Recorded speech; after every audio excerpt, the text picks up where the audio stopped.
Príjemný deň, priatelia, vítajte. Dnes začíname v servise, kde sme prišli podporiť mechanikov, pretože podľa mňa sa im o gumách a diskoch už asi aj sníva. Počúvaj, ty podporovateľ, už si prezvol svoje auto na zimné. Ja však on auto ani nemá. Iba sa modlí, že keď si tento týždeň prevezmeš testovačku, aby bola prezutá. Určite bude, dobré, už nerí. Čím začíname? Prvou jazdou s novým Fordom Mondeo, ktorú sme avizovali minulý týždeň.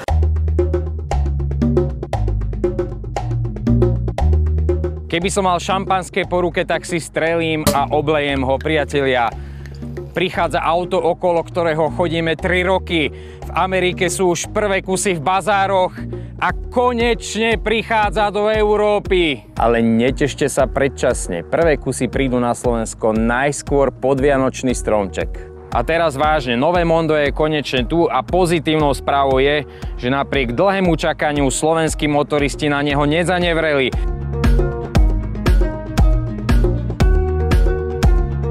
Vyzerá ešte lepšie, ešte dynamickejšie než pôvodná americká verzia. Samozrejme, klasická mohutná maska Aston Martin ostala zachovaná. Vo výbave máme plne LED adaptívne predné svetlá, to znamená svetlá, ktoré prispôsobujú dĺžku a intenzitu lúča rýchlosti a keď idú auta oproti, vedia ten lúč stlmiť, aby sa vodiči navzájom neosvecovali. V čelnom skle má doslova batériu kamier ako Knight Rider. Je to tým, že auto je vybavené množstvom nových technológií a tak ako u Passata som slúbil, že si chcem určite vyskúšať asistenta pre jazdu v dopravnej zápche, Mondeu určite neminie test detekcie chodcov, pretože v tlačovej správe sa píše, že technici strávili až 500 000 testovacích kilometrov v mestách, na parkoviskách a snažili sa systém nastaviť na rôzne typy postav, dokonca rôzne pohyby, gestá. Aj toto by mal zachytiť radar. Sedím v interiéri a nemôžem povedať nič iné, iba jedno veľké wow. Z prevedenia interiéru, z dizajnu, z kvality materiálov mám fakt zážitok. Konečne je to niečo nové, niečo iné, čo poznáme z Fordov. Panel kombinujúci digitálne a analogové prístroje, nová veľká stredová konzola, veľa mäkkých materiálov, príjemných na dotyk. Nádherné kožené poťahy, zvlášť na volante, naozaj prvotriedna koža, dokonca zo spodu čalúnená ešte niečím mäkkým, aby ten volant nebol vyslovene tvrdý, ale taký príjemný na dotyk. Cítim sa tu možno ešte o niečo luxusnejšie než v Passate. Čo ale Mondeu vyčítam, pozrite sa na túto veľkú plochu a na tie mini tlačidlá. Tie tlačidlá sú fakt malilinkaté, to mi trochu prekáža. Akože časom si na čo človek asi zvykne, ale nič moc a určite si nepriplácajte za navigáciu, tu neodporúčam. Radšej si kúpte plastový držiačik na telefón, budete vo väčšej pohode a radšej investujte peniaze do poriadneho motora a do štvorkolky, ktorá príde neskôr. Fantastické sú sedadlá, úžasne pohodlné. Táto opierka hlavy, do ktorej si ponoríte hlavu vyslovene ako sedadlá, sú fakt veľmi dobre tvarované.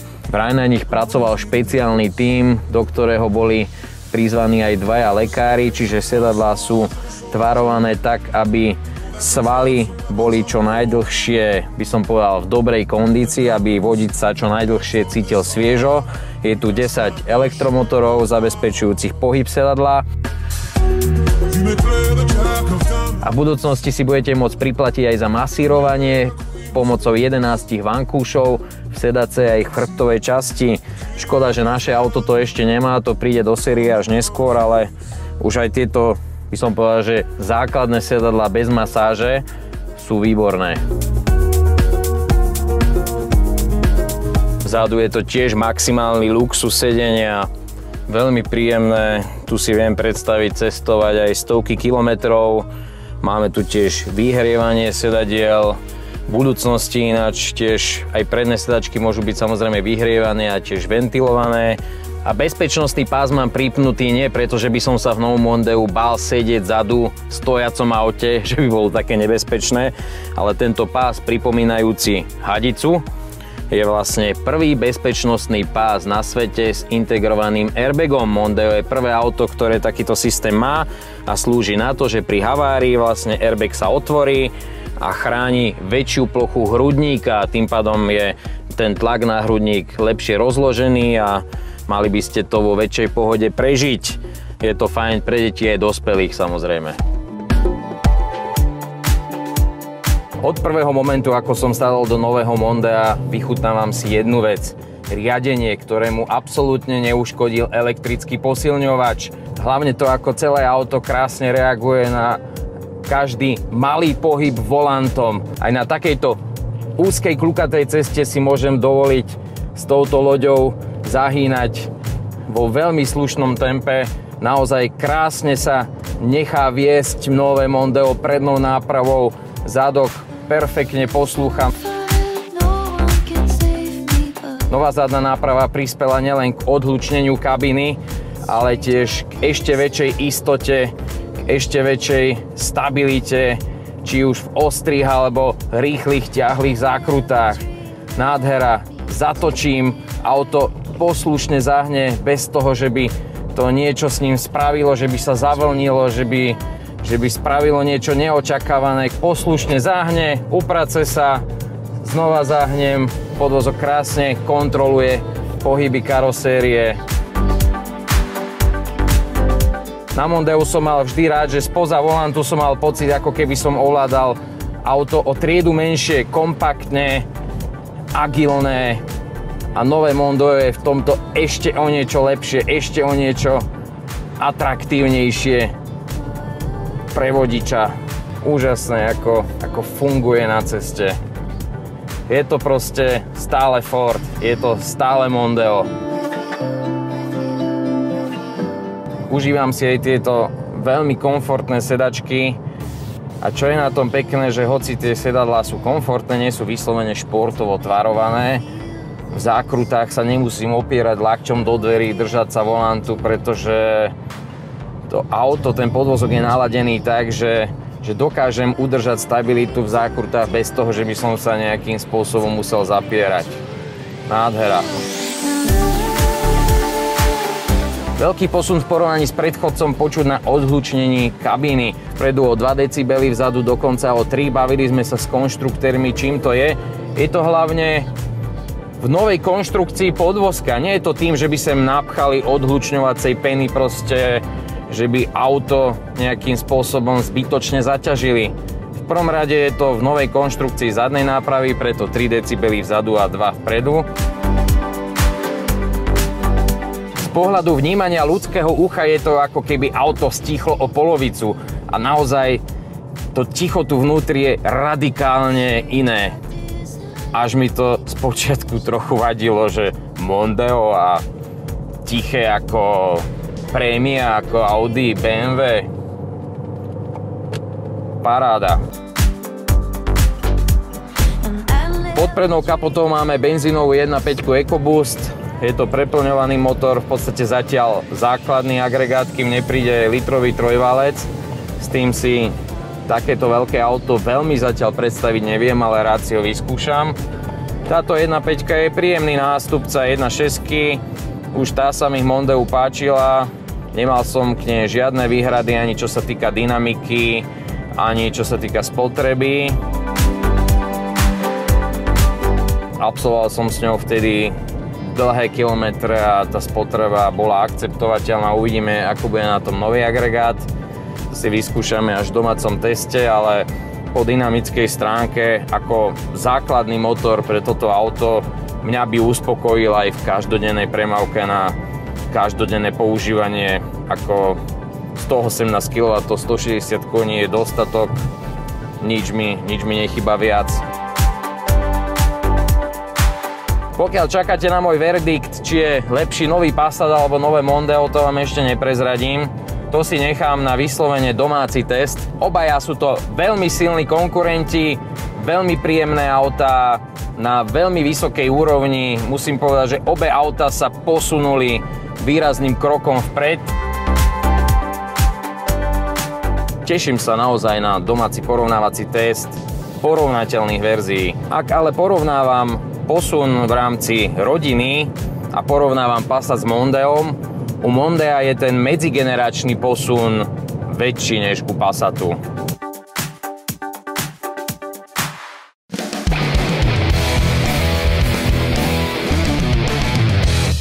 Na bezkontaktnej geometrii som ešte nesedel, cítim sa ako tie luxusné limuzíny, ktoré si to tu zvyknú užívať.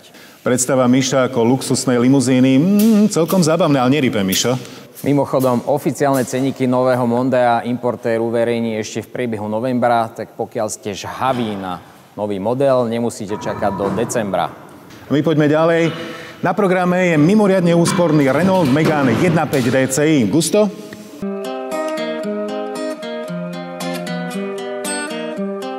Dôvodom, prečo sa tento Renault Megane opäť objavil v našej relácii, nie je jeho nová maska, dokonca veď táto generácia na trhu už niekoľko rokov, ale to, čo sa ukrýva pod kapotou. Je to osvedčená 1.5 DCičko, tentokrát s prívlaskom Energy. Tou najväčšou zbraňou je jeho spotreba. Kombinovaná spotreba je totiž iba 3,5 litra na 100 km, teda mala by byť, čo by v spojení so 60 litrovou nádržou tohto auta malo predstavovať teoretický dojazd až 1700 km. Renaultiaci sa však naozaj snažili, pretože tento motor, aspoň 1.5 DCičko, to je pre niektorých dokonca nočná mora, pretože tie prvé motory neboli možno úplne konštrukčne vydarené, avšak posledných pár rokov tie motory sú naozaj považované za špičku v podstate, veď nie nadarmo ich používa aj taký Mercedes vo svojich autách. Ale to bolo iba na okraj. Takže konkrétne toto auto s pridávkom Energy, alebo tento motor s pridávkom Energy, znamená to, že má jednak nový prívod vzduchu ku turbu, jednoduchší a ľahší hlavne. Samotné turbo je iné, malo by pracovať efektívnejšie aj v tých nízkych otáčkach.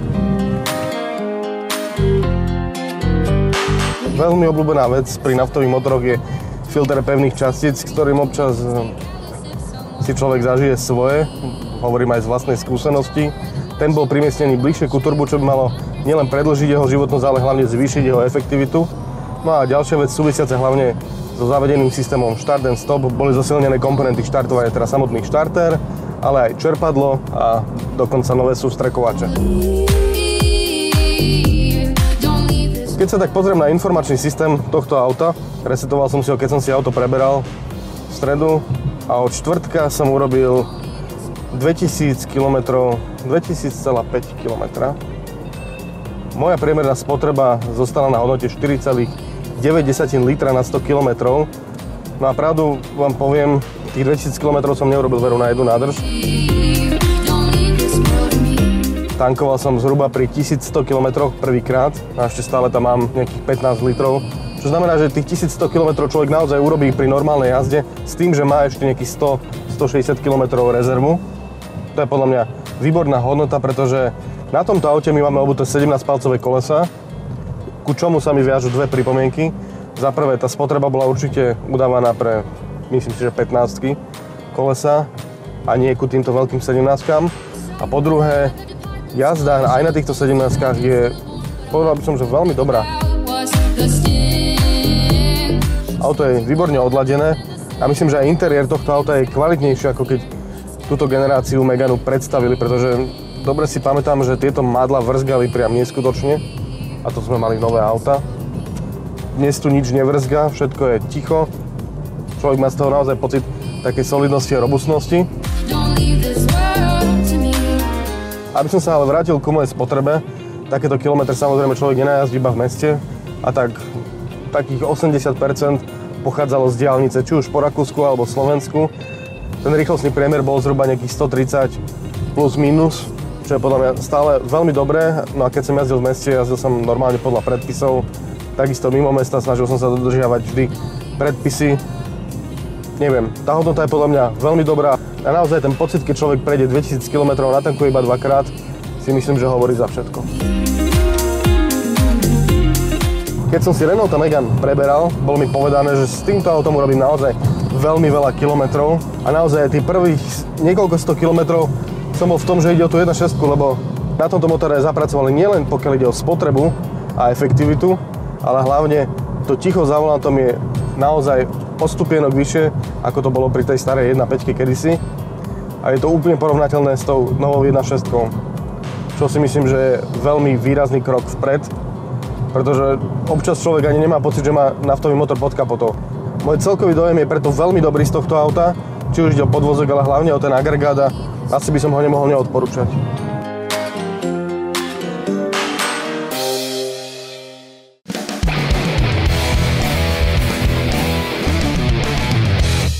Mišo, priznaj sa, čo z tohto náradia si použil, keď si sa jašil na tej Audi RS6 a RS7? Našťastie nič nebolo treba, pretože obe auta to prežili bez újmy, ale jedno z nich bolo trochu upravené, no len softvérovo. Tak sa poďme pozrieť.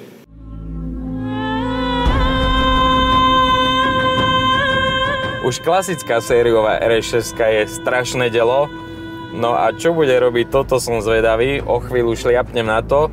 Chcem ešte dodať, že úpravca Profituning sa sústredil čisto iba na software. Na tomto aute nič iné ďalšie upravené nie je, čiže v podstate ide o sériové auto, len s iným softvérom. Táto elektronika bola upravená s cieľom jednak zvýšiť výkon, tiež krútiaci moment, ale tiež zjemniť nástup výkonu, proste aby tie reakcie na akcelerátor boli lineárnejšie, nie je také výbušné. No a toto je strašné. Keď to trochu vytlačím, tak ten tlak, ktorý tu nastáva, je hrozný.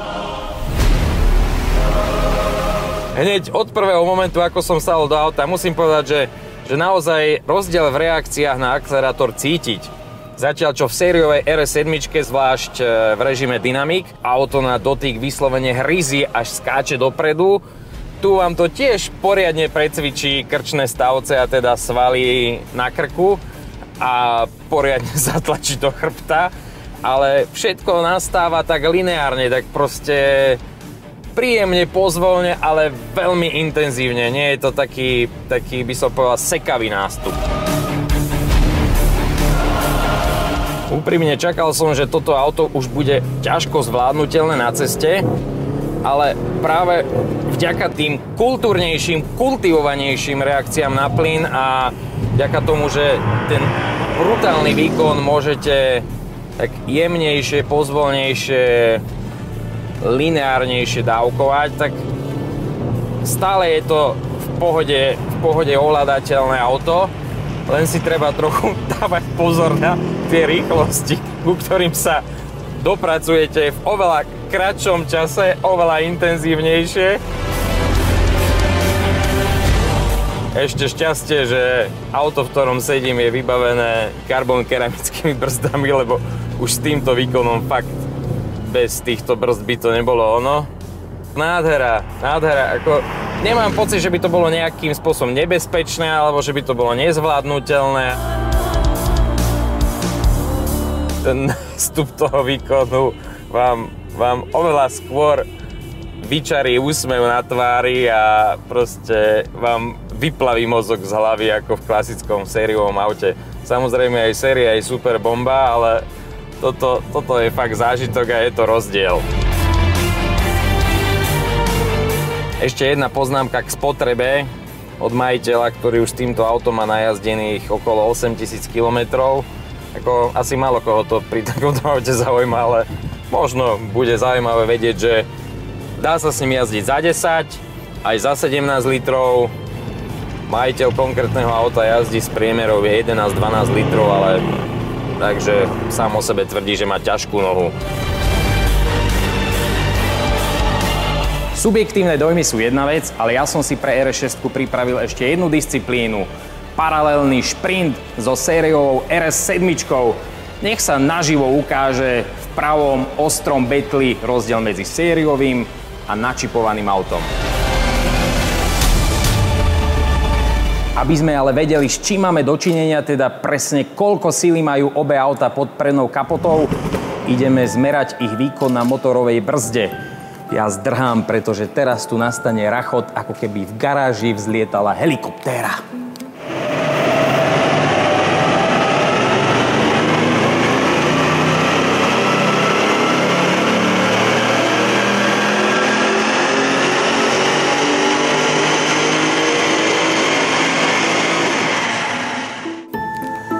Prvá časť diskotéky je za nami. To je šialenstvo, čo tu robia tieto ventilátory. No, RS6 má výkon 676 koní, ak zaokrúhlime, a krútiaci moment drobných 980 Nm. Nechcem machrovať, ale moje auto to je minimálne tak dobré, ak nie lepšie. Ešte. No, tak stačí. Tak toto je podstatne ostrejší zvuk, ale je pravda, že tu máme aj športový výfuk v porovnaní s RS6, kde nie je.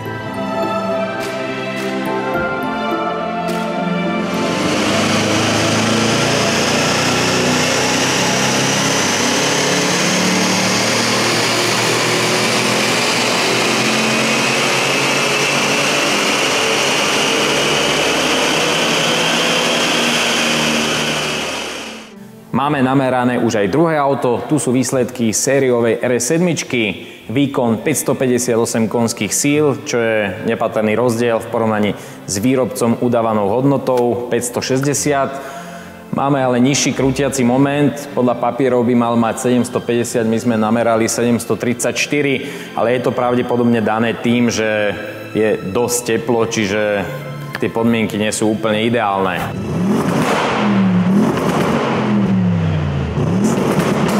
Na grafe pekne vidieť, že od 3000 do 5000 otáčok má krútiaci moment relatívne plochú krivku. 5500 otáčok. No, tam už máme 672 koní, 547, čiže ten rozdiel je ešte väčší. Ide do tuhého. O chvíľu nastane veľký moment pravdy. Skôr ale ako si to obe auta rozdajú v betli, nedá mi nespomenúť niekoľko rozdielov medzi nimi. RS7 rázvorom aj rozchodom náprav vychádza z S7. Dalo by sa povedať, že technika z RS6 bola vlastne osadená do S7, zatiaľ čo RS6 bola od začiatku vyvíjaná ako samostatný model. Technici si na nej dali viac záležať, je to viac prepracované auto.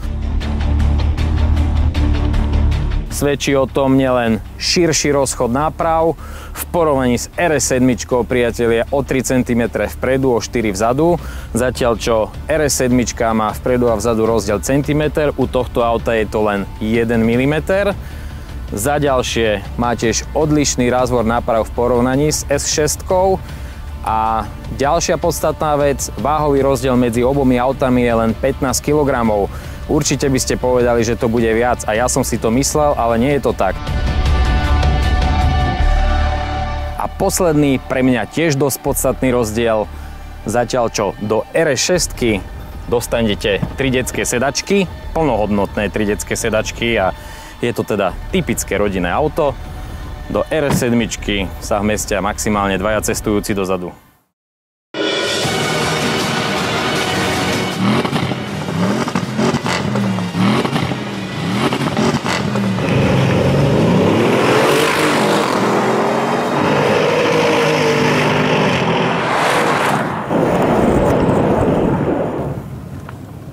Betla ako súboj vojenských stíhačiek. Neskutočný aký mrak prachu sa tu dvihol za nami a neuveriteľne, jak človek rýchlo prešprintuje 200 metrov. Ani som sa nestihol pozrieť na tachometer, že koľko sme vlastne išli, ale myslím si, že k výsledku niečo dodať, nový softvér naozaj v tom aute cítiť.